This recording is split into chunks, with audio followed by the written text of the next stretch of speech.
कितने उदार हैं। पूतना को भगवान ने कहा भैया, हाँ भैया भाई, पूतना कालपुर विष लगा के आई अपने स्तन में, भगवान को पिलाने लगी। भगवान ने कहा भैया,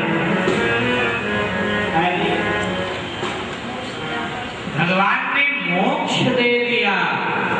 जो गति योगियों को मिलती है वो पूतना को दे दिया, जो उन्हें मारने आई थी, विष पिलाने, घाव लेकर आई थी। इतना उदार है। सुखदेव जी ने कहा, मैं तो कह रहा था कि मेरे लिए निर्गुण एक चीज है, लेकिन नहीं, जब इतना उदार है कि उभाव लेकर जो जाए उसका भी उद्धार कर देता है, फिर तो मिलना चाहिए, फिर तो गाना चाहिए उसकी एक गुणानुवाद।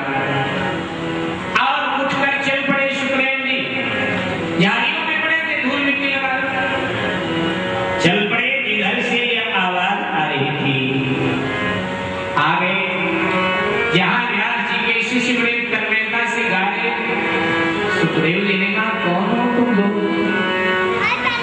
उन्होंने कहा, भैया हम लोग व्यास जी के शिष्य हैं। अच्छा, ये जो गा रहे हो ना,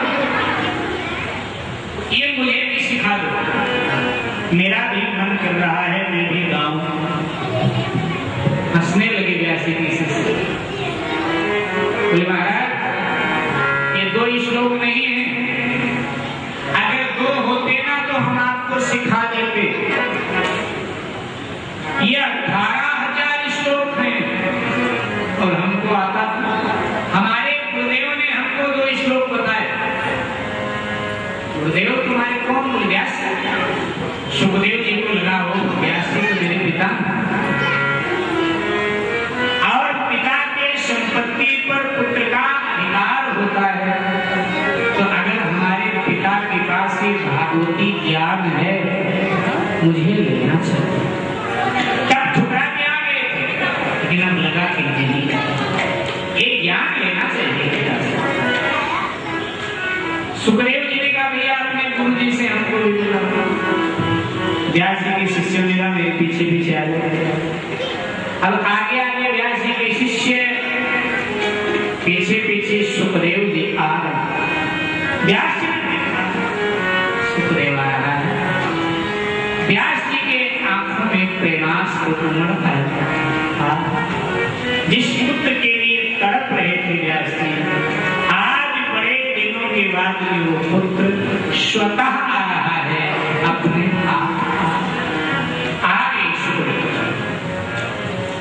व्यास जी को वंदन किया, प्रणाम, और कहा, पिताजी मैं आपका पुत्र, आपकी संपत्ति पर मेरा अधिकार है, लेकिन मुझे संसारी संपत्ति नहीं चाहिए। तो जो आध्यात्मिक संपदा आपके पास है, भागवत का ज्ञान, वो भागवत मुझे दीजिए। व्यास जी तो यही चाहते हैं, व्यास जी यही तो देना चाहते हैं। व्यास जी ने संपूर्ण श्रीमद् भागवत का ज्ञान सुखदेव जी को कंठस्थ कराया। सुखदेव जी ने केवल कंठस्थ नहीं किया, कंठस्थ तो भागवत आजकल भी कई लोग कंठस्थ ही नहीं किया, तो जीवन में, जीवन भागवत में, और बस इतने काम के लिए आए। फिर निर्मोही बन करके सुखदेव जी चले गए, फिर कभी नहीं पिता। व्यास को संतोष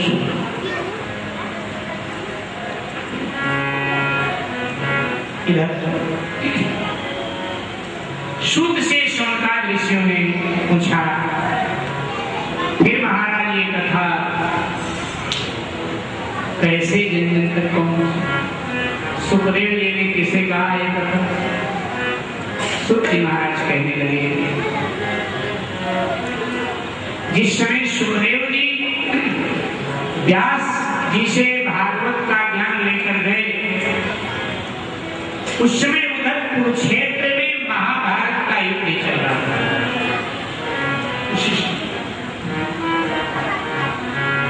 महाभारत का युद्ध पूर्ण हो चुका। दुर्योधन मृत्यु की घड़ियां गिन रहा था सरोवर के किनारे, क्योंकि उसके जंघे पर भीम ने गदा का प्रहार कर दिया था। जंघा फट चुका। सायंकाल की वेला अचानक अश्वस्थामा पहुंचा दुर्योधन के पास। कहा, राजन आपकी अंतिम अवस्था बताइए, मैं किस अभिप्राय में आपकी स्थिति करूं? उसने कहा,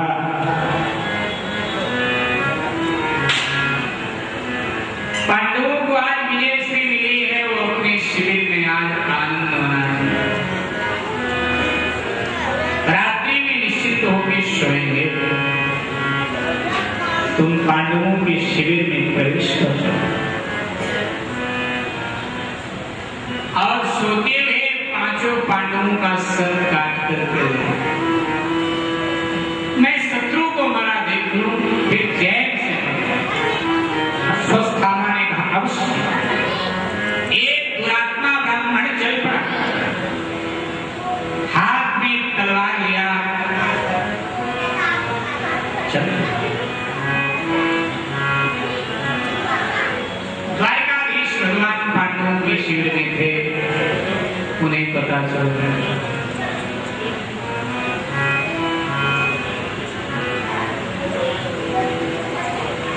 उन्होंने पांडवों से कहा कि भोजन तो आप लोगों ने कर दिया। पांडवों ने कहा, बोले आज आप लोग हमारे शिविर में सो जाओ, या नहीं सोना? पांडवों ने बात मानी, पांचों भगवान के शिविर में। अब भगवान ने द्रौपदी जी से कहा कि आपको भी यहाँ नहीं सोना है, तो आप भी अपने पांचों पुत्रों को लेकर के मेरे शिविर में चलिए और मेरे शिविर में चल के सो जाए। द्रौपदी जी ने कहा, महाराज आज तो कोई भय है, बच्चे सो गए, पांचों सोए हुए, अभी भी जगाना पड़ेगा, सोने दो। कई बार भगवान ने कहा, लेकिन द्रौपदी ने कहा, महाराज जगाने पड़ेंगे, छोड़ो, क्या है, सोने दो। भगवान ने कहा, तुम्हारी और भगवान अपने शिविर में द्रौपदी ने किनारे में जाकर अर्धरात्रि की वेला में अश्वस्थामा पांडवों के शिविर में प्रवेश किया। अंधेरे में कुछ दिखाई देने लगा, हाथ से देख रहा है, स्पर्श करके। पांचों एक ही कतार में सोए थे, पांचों बच्चे। उसने गिना 5 सर, उसने कहा, पांडव सो रहे हैं पांचों। यार उसने ज्ञान से तलवार खींच लिया, एक के बाद एक पांचों का सर धड़ से उतार लिया, तेज गति से शिविर से निकला और सरोवर की ओर प्रातःकाल हो चुका। सरोवर पहुंचते दुर्योधन के सामने पांचों सर पटक गए, पांडवों का सर काट दिया। लेकिन तब तक पूर्ण प्रकाश हो चुका था। दुर्योधन ने देखा, ओ मूर्ख, ये तुम्हें क्या? मेरी शत्रुता पांडवों से थी, उनके दुर्महे बच्चों से नहीं। ये तो उनके नन्हे बच्चों का सर काट करके। अरे मूर्ख, अगर ये जीवित रहते तो कम से कम जब श्राद्ध तर्पण पांडवों का करते तो हमारा भी श्राद्ध तर्पण करते, क्योंकि हमारे ही कुल के तो हैं। लेकिन तुम्हें तो श्राद्ध तर्पण करने वाला भी किसी को नहीं छोड़ा। ये कहता कहता दुर्योधन इधर द्रौपदी जब जगी तो देखा खून बह रहा है शिविर में। धर्म के सर नहीं है उसके बच्चों पर, हाहाकार हो। पांडव आ गए, भगवान में क्या हुआ? किसी ने सर काट लिया सोते हुए तरीका।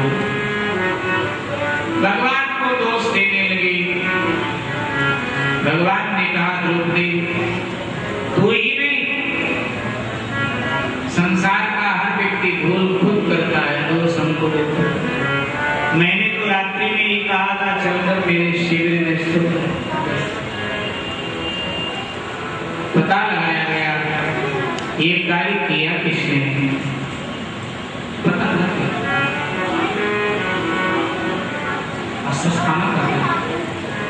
द्रौपदी ने कहा जिसने मेरे पुत्रों को मारा है,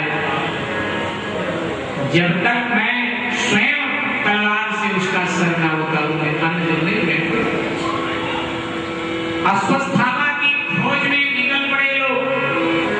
कुछ ही देर में भीमसेन अश्वत्थामा को बंदी बना करके लाए, द्रौपदी के सामने खड़ा किया और कहा पांचाली इसका सर काट, पकड़ तलवार। द्रौपदी जी ने तलवार हाथ में ले अश्वत्थामा की तरफ से बढ़ी। भय के मारे अश्वत्थामा कांपने लगा। मैं ब्राह्मण हूं, आपके गुरु का पुत्र, मेरे भूल को क्षमा कर। भूल क्षमा लायक तो था, लेकिन जब ये रोने लगा तो द्रौपदी में दया, द्रौपदी का अर्थ है दया, दया आई द्रौपदी। ध्यान दीजिए, सचमुच दया यही है, यही दया। इसने द्रौपदी के 5 पुत्रों को मारा और द्रौपदी इस पर दया करती।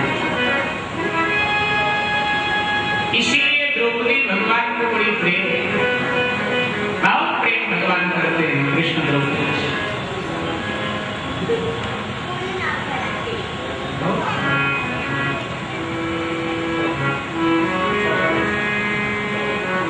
अर्जुन है जीव, द्रौपदी है दया।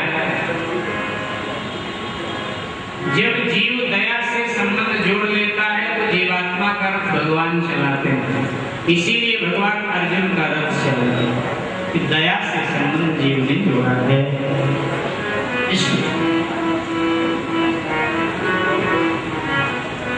कहा कि छोड़ दिया जाए संस्था, क्यों? मैं मां हूं और मां होने के नाते मैं दूसरे मां के पीड़ा को जान सकता हूं।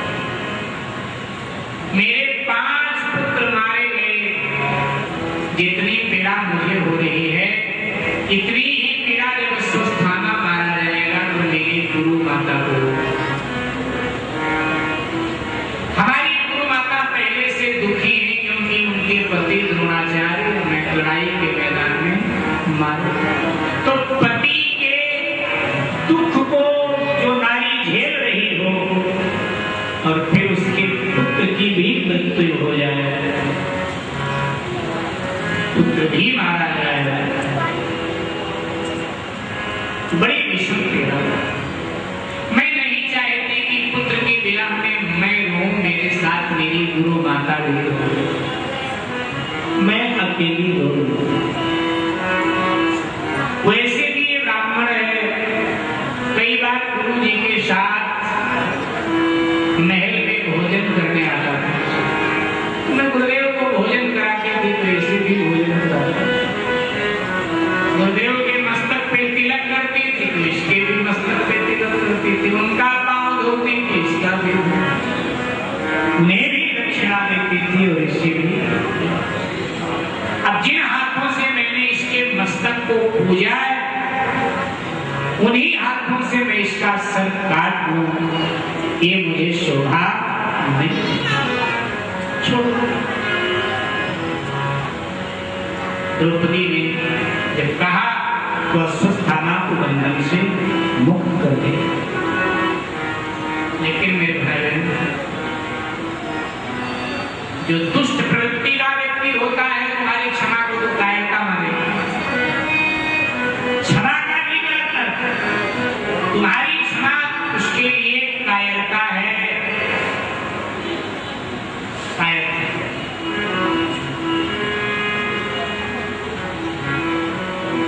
स्वस्थाना क्रोधित हो था, ये बंधन से मुक्त हुआ। स्वस्थाना ने कहा पांडवों की वंशवेली आगे बढ़ सकती है। द्रौपदी के 5 पुत्रों को तो मैंने मार दिया, लेकिन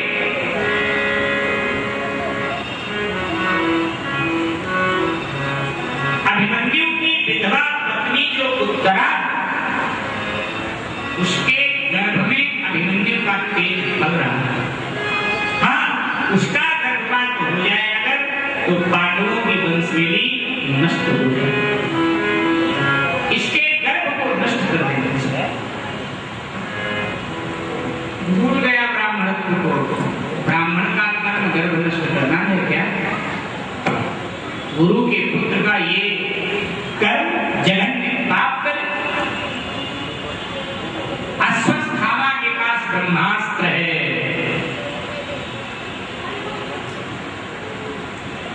लेकिन अश्वस्थामा ब्रह्मास्त्र चलाना जानता है, छोड़ना जानता है, वापस लेना नहीं जानता। अधूरी विद्या,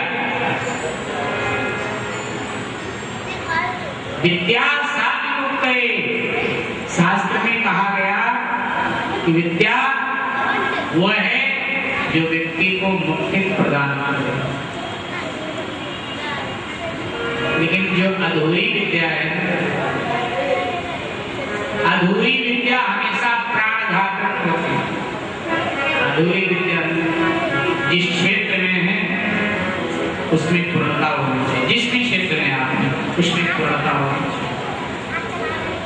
अधूरा अन्यथा तो जीवन भर पछताना पड़ता है। जिस भी क्षेत्र में तो मेरे भाई बहन, ब्रह्मास्त्र चलाना आता है लेकिन वापस करना नहीं आता। ब्रह्मास्त्र चला दिया उत्तरा के गर्भ का माध्यम लेकर के। उत्तरा ने देखा ब्रह्मास्त्र था, भयभीत हुई उत्तरा भगवान का स्मरण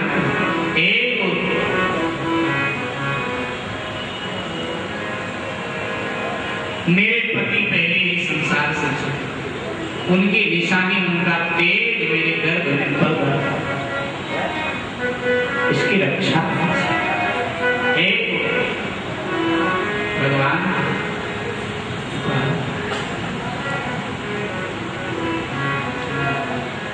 प्रभु मैं आपकी दया, और इस प्रकार से हमने विनय किया। ब्रह्मास्त्र आया, लेकिन ब्रह्मास्त्र ने क्या देखा? भगवान श्री कृष्ण गर्भ के चारों तरफ रक्षा कवच कर ब्रह्मास्त्र ने भगवान को प्रणाम किया, वापस। ब्रह्मास्त्र चलाने वाला अगर ब्रह्मास्त्र को स्वयं वापस ले ले फिर तो ठीक है, अन्यथा ब्रह्मास्त्र अगर अपना लक्ष्य चूकता है तो जो चलाता है उसे उस पर ही भारी पड़ जाता है। तो यहाँ तो भगवान रक्षा कर रहे, ब्रह्मास्त्र का कोई प्रतिकार नहीं, लेकिन भगवान को असंभव को संभव करते। वापस हुआ ब्रह्मास्त्र, अब लेना वापस तो अश्वस्थामा को आता नहीं। वापस हुआ और अश्वस्थामा के मस्तक से टकराया ब्रह्मास्त्र, मस्तक फूट गए, मणि भी मस्तक में निकल के बाहर, भयानक पीड़ा, भयानक घाव। कहते हैं कि अश्वस्थामा आज भी उस घाव पीड़ा से परेशान। अभी अस्वस्थामा है, मरा नहीं। शंकर जी का वरदान था, अमृत मिला हुआ है, मर सकता है, मर जाए फिर तो मुक्ति मिल जाए। अमृत मिला हुआ है, लेकिन ऐसा अमृत अस्वस्थामा को दुख दे रहा है,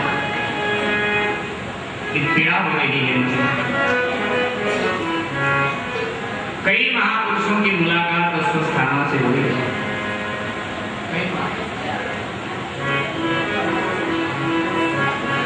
कई बार मिल जाता है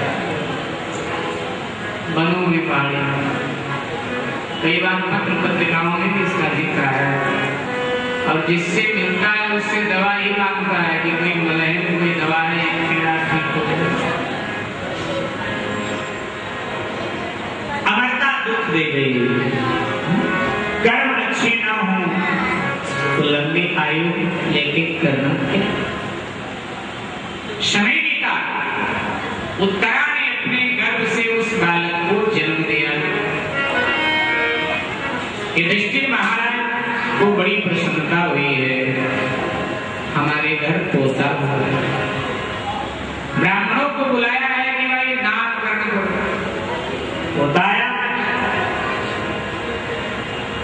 ब्राह्मणों ने विष्णुरात नाम रखा है। विष्णुरात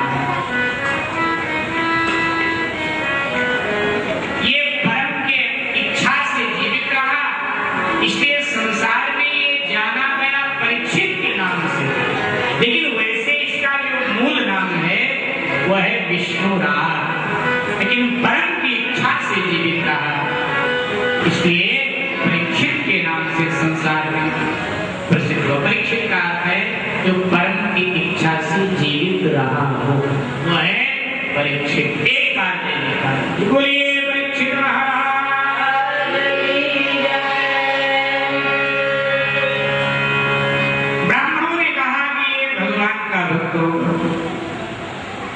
संसार में इसकी यश गाथा गाई जाए, लेकिन राजन इसकी मृत्यु ठीक नहीं। वो कैसे? बोले माघ शुक्ल पक्ष 13 तिथि को कुंजाष्टकम नाम के अशुभ मुहूर्त में पैदा हुआ।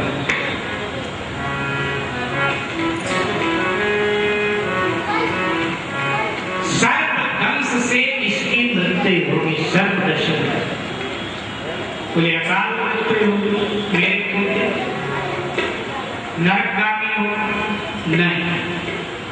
सर्पदंश से पहले ये श्रीमद् भागवत कथा श्रवण करके मुक्त हो जाए, फिर तो ठीक। जन्मोत्सव मनाया गया, आनंद उत्सव मनाया गया। इधर भगवान श्री कृष्ण ने पांडवों को याद दिलाया। कुछ पता है क्या? भीष्म दादा को सरसैया पर पड़े पड़े 6 महीने आज पूर्ण हो गए। सूर्य नारायण उत्तरायण हो चुके हैं और अब वो महाप्रयाण करेंगे। चल करके आशीर्वाद को ले लो। सभी पांडव भीष्म के पास आए।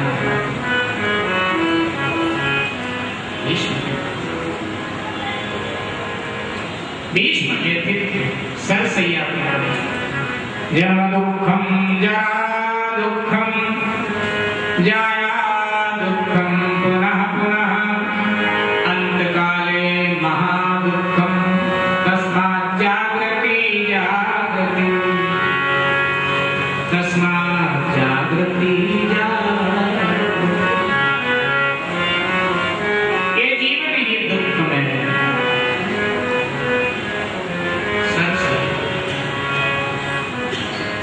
भीष्म का अर्थ है मेरे भाई बहन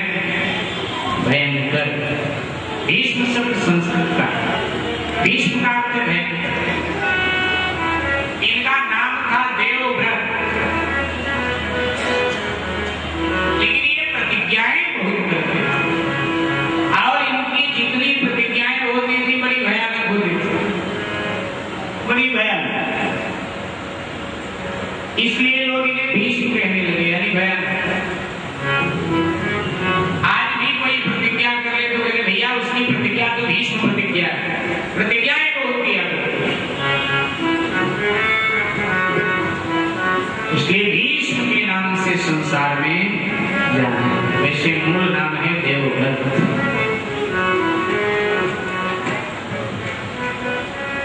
आगे भगवान पांडवों ने प्रणाम किया भीष्म दादा और कहा दादा आज आप प्राण त्यागने वाले, कुछ हमारे लिए तो। भीष्म पितामह जी बड़ी बड़ी वेद की ऋचाएं, उपनिषद के सूत्र देने लगे। बता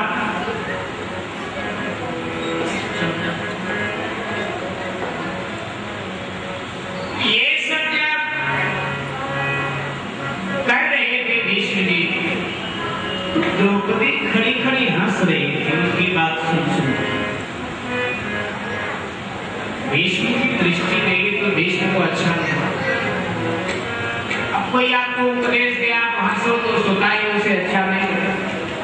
अच्छा भीष्म ने द्रौपदी को बुला के पूछा कि बेटी मैंने कुछ गलत को डाला? नहीं दादा आप और गलत ऐसे, लेकिन आप हंस क्यों नहीं? किसी कुल वधू का ये कार्य नहीं है कि बड़ों के सामने हंसे। अब हंस रहे दादा, बस आपकी बात सुन के ना मुझे हंसी है। कौन सी बात? क्या है? कुछ बोला नहीं, आप धर्म की बड़ी बड़ी बातें आज कर रहे हैं। तो मुझे वो दिन याद आया जब कौरवों की सभा में दुशासन मुझे नग्न कर रहा था। उस समय आप भी वहां थे दादा, और मैं गुहार लगा रही थी कि दादा मैं आपके कुल वधू, आपके कुल की मैं लज्जा, आप इस अनाचार का विरोध करेंगे तो आप भी नीचे सर करके बैठे थे। उस समय आपने धर्म का व्याख्यान कौरवों को नहीं सुनाया।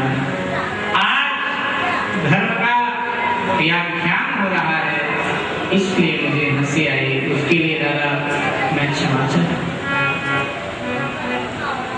भीष्म रो पड़े, बोले बेटी दोष मेरा नहीं, दोष उस अन्न का था जो मैंने खाया। दुर्योधन का अनाज खाया, उसका पानी पिया, बुद्धि मेरी भ्रष्ट हो गई थी। इसलिए